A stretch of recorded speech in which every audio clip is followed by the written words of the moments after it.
I've been an intern with ABC Radio since 2009. Worked with ABC Grandstand firstly, and I still work with them, commentating some NRL games, sideline commentary for NRL games, and with ABC News Radio, where I've was my last position, producing their drive show for Sandy Aloisi and Kathy Bell. It's the easiest medium. You get into a studio, you sit behind a mic, and you talk. There's no filming. There's no taking a sound guy out, taking a cameraman out.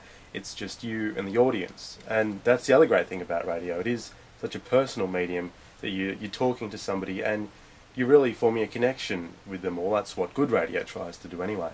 For us at News Radio, our audience is an older audience. It's probably the 45 to an upwards demographic. We have to think of those with the stories that we're running. You see it with the radio ratings as well. They track per 15 minutes and they track the age groups as well, so that for commercial stations in particular, they know who to target their ads to.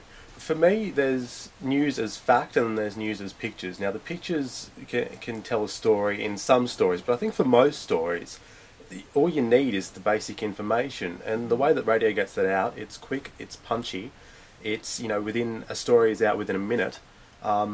It keeps people engaged because they don't have to sit down and watch the television. They can walk around their house, they can be driving their car, they can be doing any amount of things and still getting their news. The main budget for public radio still goes towards putting out a radio show. It still goes towards that 30 minutes, and you've got to fill that 30 minutes or that hour no matter what. But you can then put it online, then you can then turn it around as a webcast, you can then turn it around as a podcast. It's, I suppose, expanding radio from what it is to try and engage our audience in different ways while still keeping the main product strong. The journalist is still working 8 hours per day, and it probably does take away from their content making role in a way by having to upload the podcast and trim the MP3 file, upload it, put pictures onto the website and do all these other things. I think that radio and all other mediums, but especially radio, can use the social media for its advantage. We can use Facebook to find out what our listeners want. We put a question up on our Facebook page about what's coming up on the show today.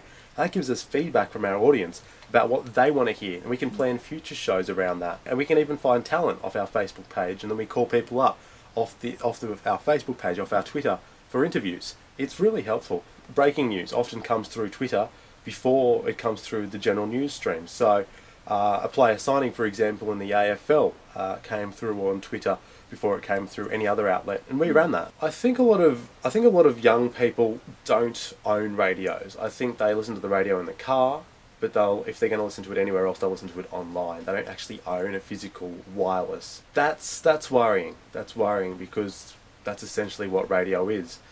I think we're going to have to focus a lot more online as we go forward, on making sure that people know we're online, making sure that our content online is catering to our audiences, an increasingly tech-savvy audience as we go into the future as well. There's only so many radio licenses out there, and before the government increases the amount of spectrum on digital radio or analog radio, which I can't see happening especially, there's not going to be that user-generated content. The only way that I could see it happening is if there were a couple of successful websites where you could upload this kind of stuff. I know Triple J Unearthed, they have lots of bands that put their music on the web. Maybe there could be Triple J Stories, something along those lines. That's the only way I could see it happening. Still producing just for locals, but hopefully the quality of our stories are global. They are universal stories that we can tell. That's good journalism. More to the point where we've got Radio Australia, and that's receiving continued funding, and that's going across the Asia Pacific region. And I wouldn't be surprised if the government puts more funding into that as we become more globalised community with our correspondents in places like Honiara, like Hong Kong.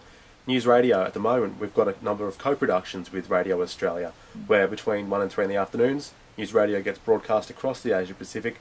Between 7 and 10, their content gets broadcast on News Radio. There's definitely globalisation happening, more in our region, I think, for the ABC. But then you see somebody like the BBC, and they're cutting back on their foreign language programming, which is rather disappointing. I think as well as the advertising constraints and the demographic that the commercial stations do pitch to, which is generally a right-wing audience, that's what talkback radio generally tries to pitch to.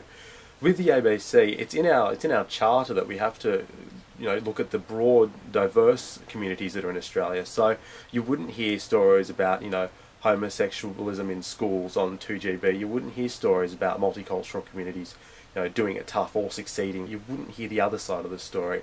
And I think that's what public radio is about. It's about giving the other side of the story.